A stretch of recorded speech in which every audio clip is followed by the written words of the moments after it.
Hello everyone and welcome to my channel. My name is Crown and today we are going to have some more stories that I hope that you will enjoy. But before we start, it will be so much appreciated if you would subscribe to the channel, like the video if you enjoyed it, and maybe leave a comment down below. These simple clicks would mean a lot to the future of this channel and really reward the effort that I put in every day. And now, without further ado, let's go! First story. Entitled Mother Goes to Jail for Giving Meat to a Minor Vegetarian. My friend told me this story about his wife, the entitled mother. My friend and the entitled mother have a daughter. She's 7 years old. This happened during the girl's birthday in April. One of the girls at the party, 6 years old, according to my friend, is our vegetarian girl. Her family has been vegetarian since before she was born, so she has never tasted meat. In case you don't know, this means that her stomach does not know how to digest meat, and in case she decides to stop being a vegetarian one day, she'll have to introduce it to her diet slowly and, from what I'm told, with the help of a medical professional. The entitled mother promised the girl's mother that she would have a special dish for her daughter. The entitled mother was going to make homemade pizza, so she said that she would make a vegetarian one for the girl. When the girl and her mother got to the party, the entitled mother pointed the mother of the girl to a separate plate of pizza, and the lady left for work thinking everything was fine. The kids ate, and according to my friend, the girl ate all of her pizza with no problem.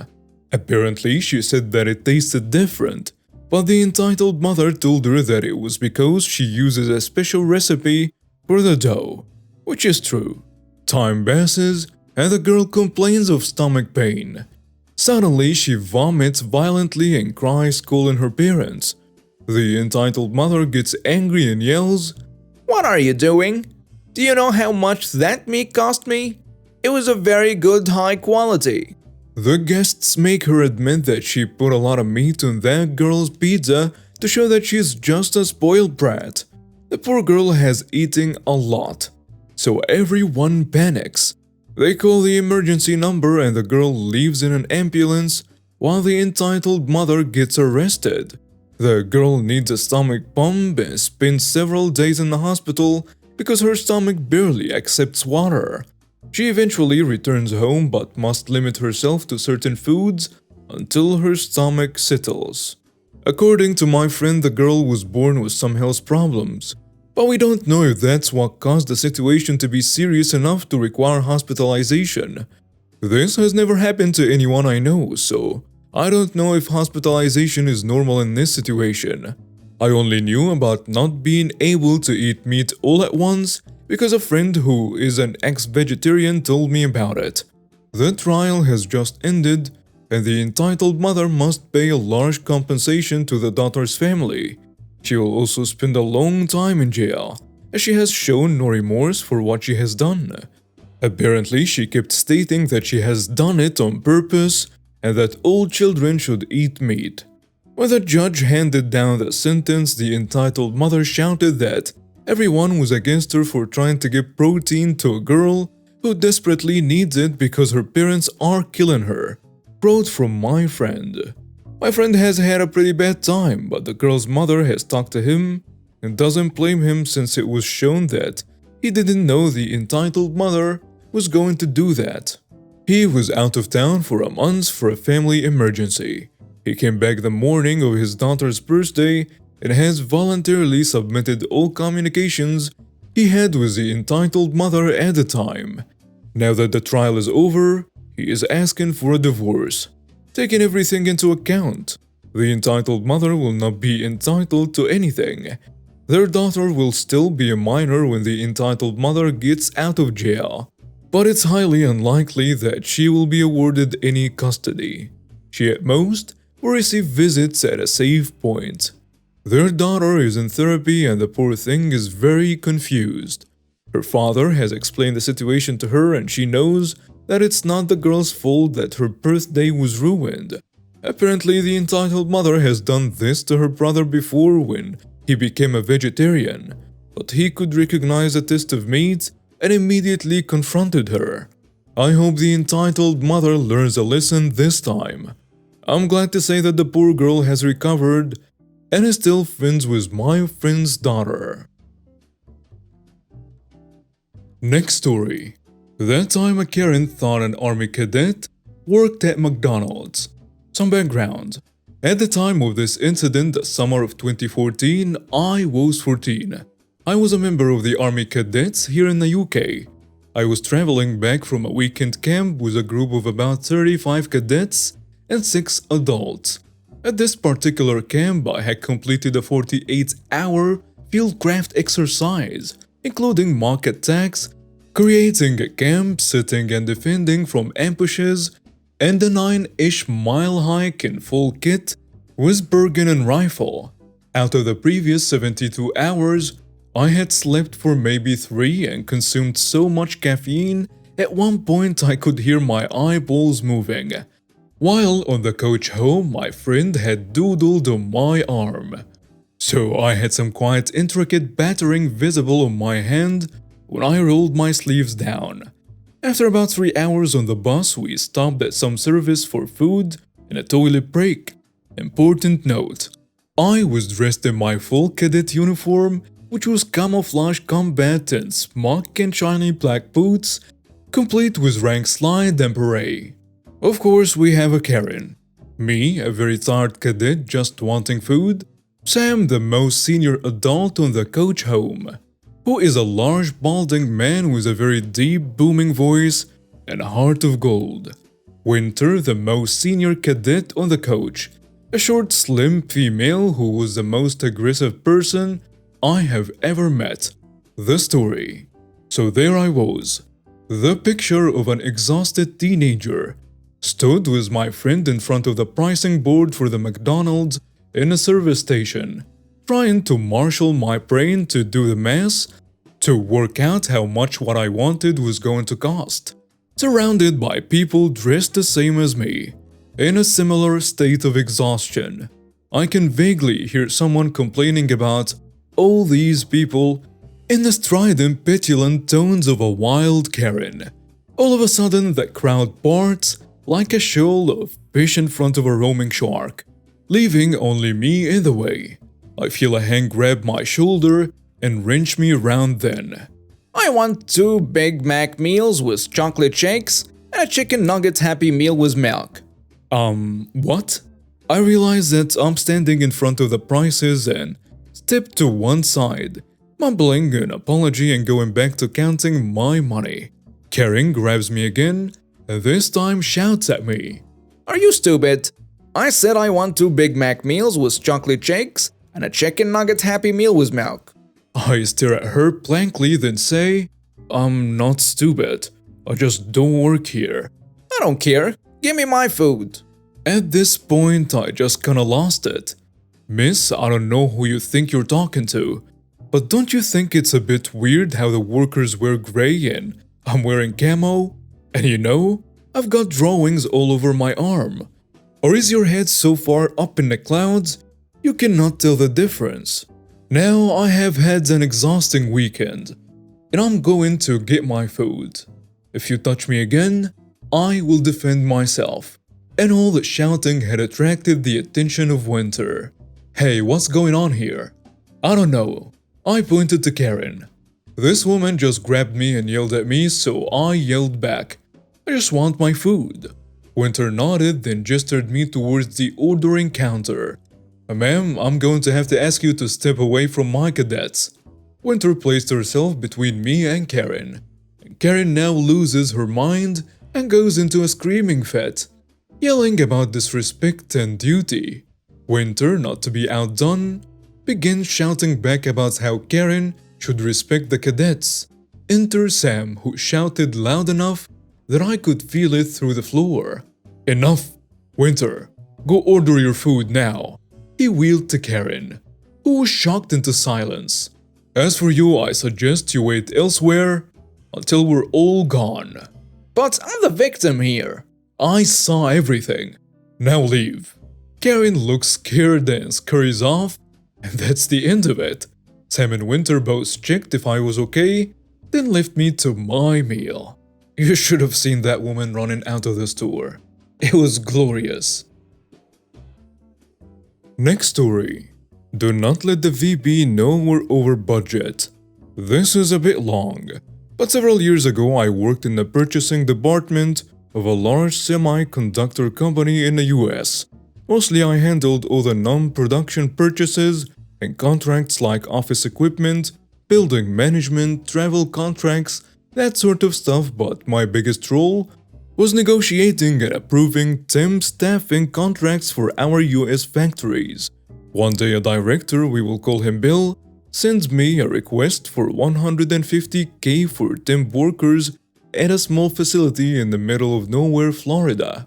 The news was that a couple of local businesses had closed, and he had this great idea to save the company money by moving some production down there, snatching up those now desperate workers on the cheap. It seemed like a bit of a dumb idea at the time, but it was clearly his pet project, and $150K was within his right to spend without additional approval. So I rubber stamped it and off he went. I hadn't had much interaction with Bill, but he was a pompous jerk, so I was glad to get rid of him. Now, it's important to this story to understand that our company's finances were super tightly controlled. Not a bad thing, but if you wanted to spend $1 over your role's limit, you better have your supervisor's signature in triplicate. Directors like Bill could spend up to $250K, VPs $500K, and anything over $500K had to go all the way up to our CEO for approval. About 3 months later, the trouble starts when Bill suddenly turns back up, asking for more money. Turns out, rural Florida doesn't have a lot of people with the skills to work in an industrial clean room, and the people who do not come cheap. The money that was supposed to last a year is already gone, but Bill is certain that he just needs a little more time and asks me to approve another $250. The money that was supposed to last a year is already gone. But Bill is certain that he just needs a little more time and asks me to approve another $250K without telling our VP, his boss. I straight up refuse since it's my literal job to stop this. But Bill, being God's gift to this company, throws an absolute fit. It got ugly, and long story short, my boss directly ordered me to approve Bill's money without escalating it. I got this all in writing since it was sketchy as hell and absolutely something I could get fired for. Finally, Bill's gone, and I don't have to see his smug, short, balding head anymore. Or so I thought. Having disrespected the great and powerful Bill, I was now the target of his displeasure. For the next 4 months, I get at least 3 emails or phone calls a day from him or his secretary about something they don't like about the building, the landscaping, the guy who brings the bottled water, the snack selection in the machine, the equipment in the sea-level gym, and on and on. I am getting openly paraded for things that have nothing to do with me, but I'm stuck having to deal with them because my boss keeps caving to Bill's whims. And none of my paperwork is getting past his office either. I manage the purchasing for 12 facilities in the US and Europe. But if it needs his signature, I've got to personally bring it to him, stand there while he reviews it, or he's refusing to sign it. It was somewhere between humiliating and infuriating, and I increasingly wished he'd fall down a staircase. After months of this, finally my chance for malicious compliance arrived. Shockingly, Bill hasn't managed to turn his pet project around, and what do you know?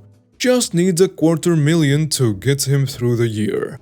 I sign off, add the money to the purchase order, which now totals a cool $650K, and shoots off an email to both him and my boss to remind them that this won't be shown to the VP. Then I print everything out, including the direct order not to show it to the VP, and march over to the CEO's office for him to sign. After all, it was now over the $500K required limit, and Bill never asked for him not to see it. All hell broke loose when they realized Bill's little project was $500,000 over budget. He did not lose his job, but he refused to speak to me after that, which was exactly what I wanted. The Florida project was scrapped and was retasked to making basic electrical components. My boss was initially pissed, but once he realized my insistence on getting Bill's order in writing had probably saved both our butts, the whole thing went away.